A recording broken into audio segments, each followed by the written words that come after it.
I regret leaving my wife for my girlfriend. I don't know if I have the right to ask her to take me back. My wife and I separated a year and a half ago. Before that we were together for 15 years. We have 2 young teen daughters together. The last 2 years of our marriage I thought that we have achieved all that we could achieve. Nothing changed and we knew each other by heart. The vid years were hard on me mentally being stuck at home 24/7. When I went back to the office after 2 years, I thought my change of humor to the positive was because I wasn't with her, instead of the fact that I could actually get out again. I met Anna, she was one of the new people that we hired. Anna is free and happy. Social and high-spirited. She took the office by storm. She was the opposite of my shy and calm wife. I remember when I first met my wife. I was the one who asked her out, and first 2 years into our relationship she confessed to me that she had liked me for at least a year before I asked her out. With Anna, she was honest and verbal about how she had a crush on me. Like an open book. She proposed to me. I told her that I was married and she said that we only lived once and that she just wanted to tell me how she felt no matter if I reciprocated or not. I felt strongly for her. I confessed to my wife that I was out of love with her. She asked me if there was someone and I said yes. That was enough for her not to try to dissuade me. I know that she was hurt and suffering in secret and I never tried to console her because I didn't want her to know that I knew how much she was hurting. Her pride has always been her dearest possession. I moved out a week later, into Anna's. I thought that I was going to be over the moon now, but something that was missing even when I felt happy. I thought it was me missing my children and my home. I used to be with my daughters every day and now I see them only half the time. I thought it was my daughters crying and not speaking to me that hurt me. I thought it was the disappointment in their eyes that disturbed my sleep at night. My wife was my rock even in separation. She made sure that the girls didn't refuse to see me. She kept my image whole and always spoke to them about how I loved them and how good a father I was.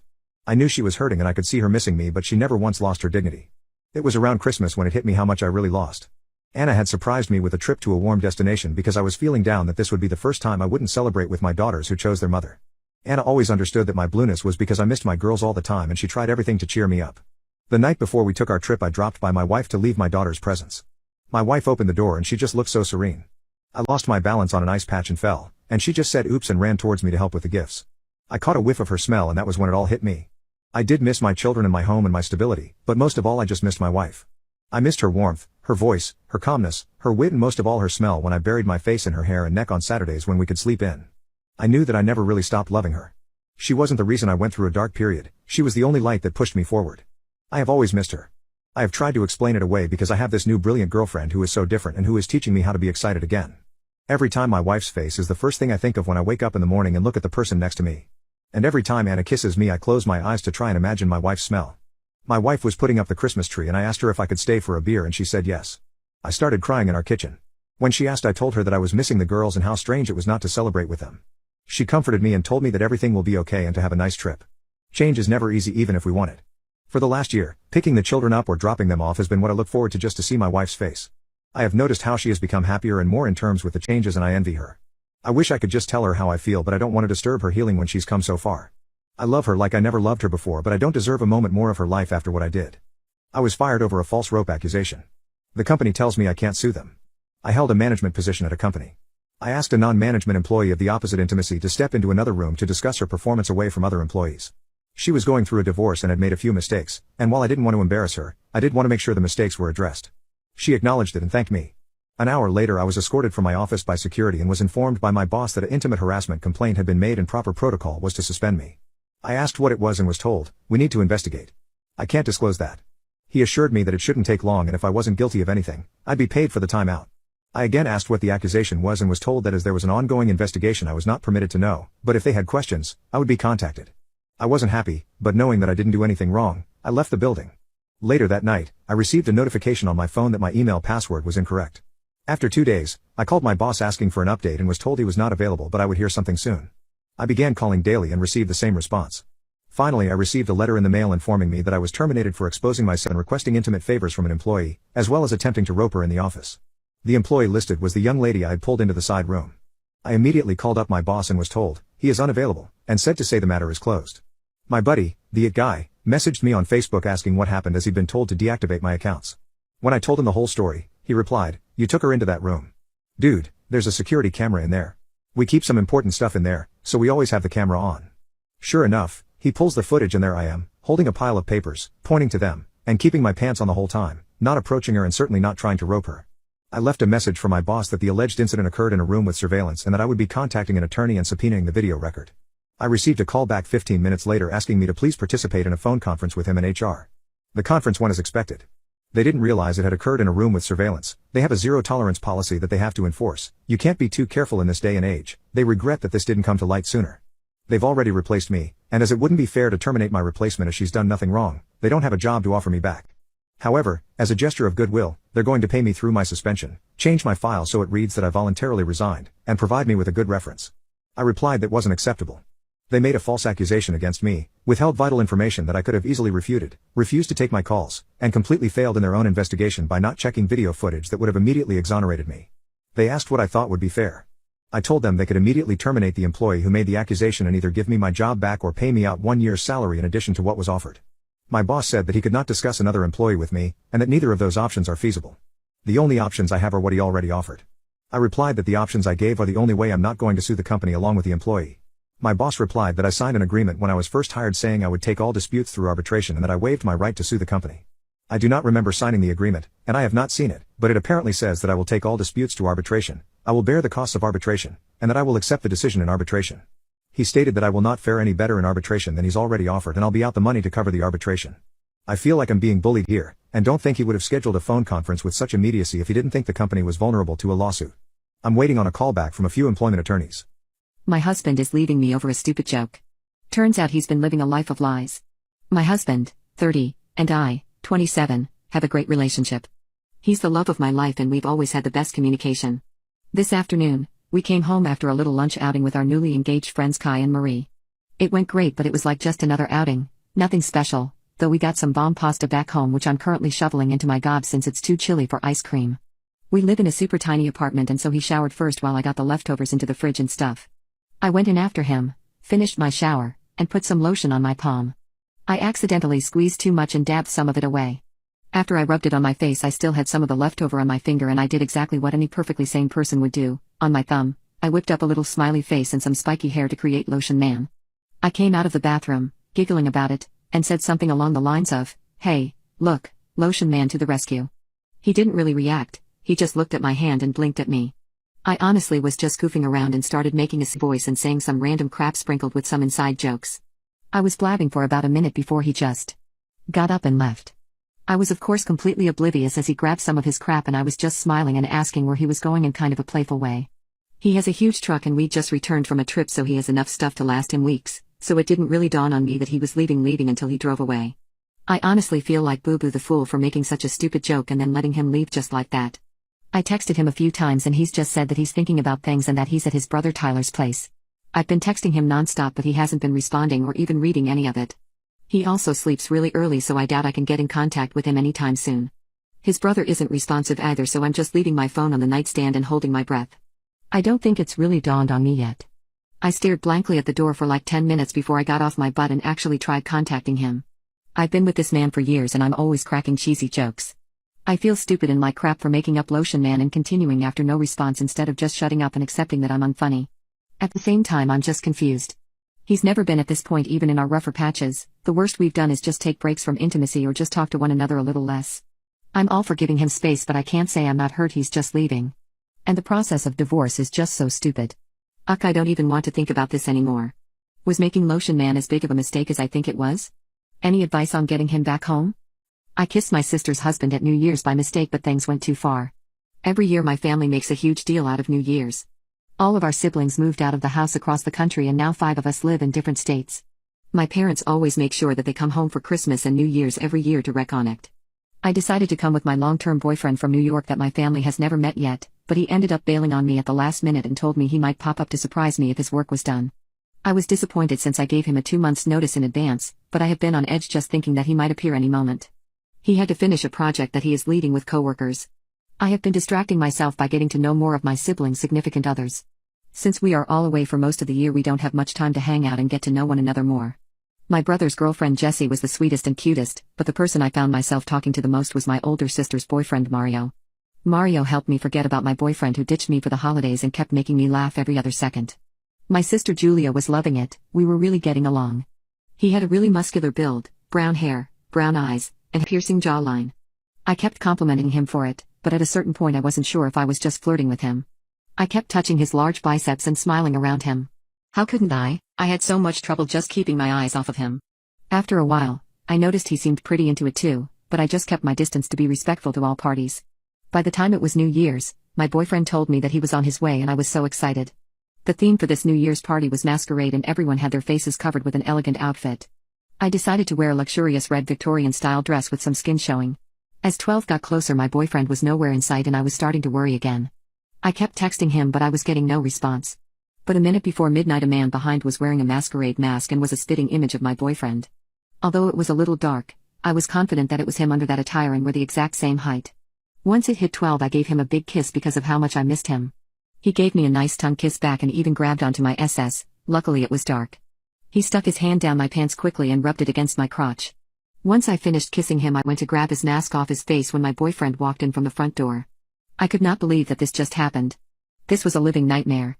I look around and my entire family is staring at me, but my older sister is nowhere to be seen. Did she watch this go down too? They will never look at me the same way again. I don't know how I am going to recover from this mistake.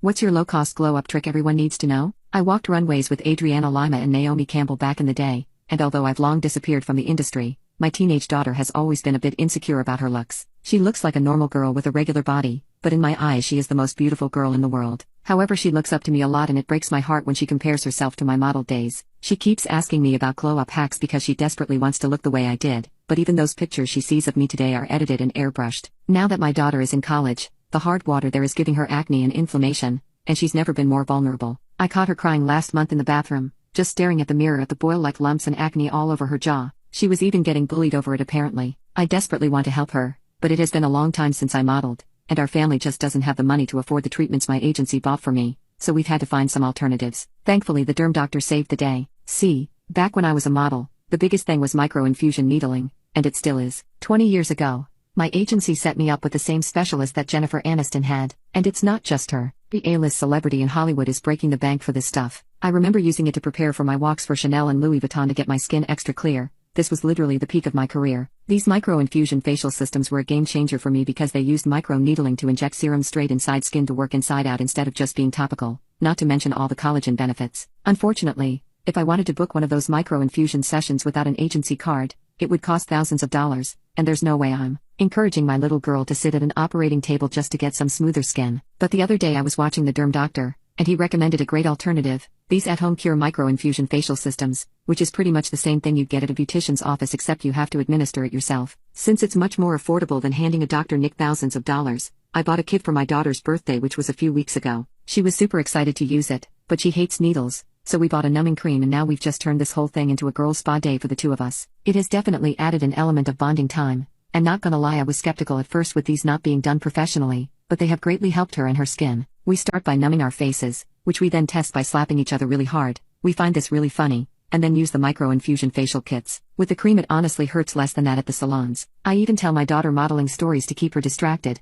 like the truth about what happened with Kate Moss and so on. It's been a really strange but great bonding experience for us, and I even got the micro-infusion facial system for my husband, though he's less cooperative than my daughter and would prefer slapping dish soap on his face than doing anything legit. But my daughter is finally happy and that's all that matters to me now. I accidentally dated a drug dealer even though he told me he was an entrepreneur. I have been talking to Francisco for 2 months now and everything was going great. He always treats me well, buys me gifts, and spoils me. However, every time I ask him what he does for his job he doesn't answer or tries to change the topic. It's been 2 months of being with him and I still have not gotten a full answer out of him. When I first met him he told me that he was an entrepreneur and I thought that was pretty cool. I respect people who are in business and business owners themselves, but he wouldn't give me any details about his. I don't know why. It is clearly successful since he is able to always pay for everything when it comes to our dates and my self-care. Why hide it? However, a few days ago he bought me a really expensive chain and as much as I liked it, I needed to know where his money was coming from. I couldn't take something that expensive from him.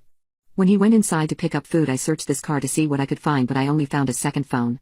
Maybe this was his work phone? He didn't have any names saved, but I saw messages from people asking him how much were his products and someone else letting him know when his supply will be restocked. It looked like a legit business to me, but something kept telling me to keep looking. He never even wants to have his back towards the door whenever we go on dates, he makes me do it. His car is all tinted, although it's pretty fun to fool around in. Why does he need to have tints? He gets really weird when I want to post him on Instagram and forces me to post parts of his body instead. I was stuck and decided to call my local FBI agent, my best friend Giselle. I explained to her how mysterious he has been and always looking as if someone is out to get him and she explained to me how he is most likely a drug dealer. At first, I had trouble believing her, but when I put everything together it was giving typical drug dealer behavior. Next time I was supposed to go over his house, I searched his home and found $20,000 in cash inside of his closet under a shoebox. I know damn well he could not have gotten this from his legit business. As much as I am starting to fall for him and see myself with him long term, I don't need a drug dealer in my life. I dumped him that day and he still wouldn't admit it to me even after I pressed him to admit it. He would never give the jig up. Goodbye, Francisco. My wife is so overprotective over our children that it's crumbling our marriage. My wife Laura and I have been married for 9 years. We were together since high school and had our first everything. We got married at 20. I enrolled in university while she worked part-time to support our expenses. We were grateful as my parents had paid for my college and so we didn't have too much debt or any other financial obligations. Within a few months after our wedding we realized that she was pregnant and we weren't thrilled. Our baby girl was a force to reckon with and no birth control was stopping her from coming into the world and kicking our butts. Laura wasn't so overjoyed during the initial months of her pregnancy. I did mention termination once if she wanted to and told her I would be fully supportive either way. She instantly shut me down saying that wasn't an option as she comes from a religious family that would disown her. Around the 4th month, we found out the gender and I saw my wife slowly warming up to the idea of having an actual human being inside her, and at almost 18 weeks, she felt the first movement of the baby inside her stomach. Now that I think of it, it was an instant change. Before we got the pregnancy news, she had applied for an accounting course and had gotten an admission. She had even started her classes and continued attending them though she was pregnant. I first noticed her reluctance around week 30 when she continuously took sick leaves even though she wasn't sick. I confronted her about it and she broke down saying she didn't want to attend uni while pregnant because her stomach was getting big and everyone was noticing that she was actually pregnant. At first I thought she was embarrassed to be pregnant in front of her classmates at a relatively young age. But upon further talking to her I realized that she wasn't embarrassed. Rather, she was afraid someone would try to hurt her. She was terrified of falling down the stairs or slipping or eating something she wasn't supposed to or drinking alcohol accidentally. I was confused and like any other person thought her fears were way too irrational. Why would anyone try to purposefully hurt a pregnant woman? I asked her if she felt like she was being threatened by someone and she simply shook her head no. She begged me to let her drop out just until the baby was old enough to go to daycare or be placed with a babysitter. She promised me she'd continue with her studies after. Fast forward a couple more months and she gives birth to our beautiful baby girl. I was so instantly in love with her and so was my wife. During the remaining months of her pregnancy, my wife rarely went out and that too only for appointments at the doctor. I called her mother and asked her to be with my wife for some time so that she wouldn't be alone all day.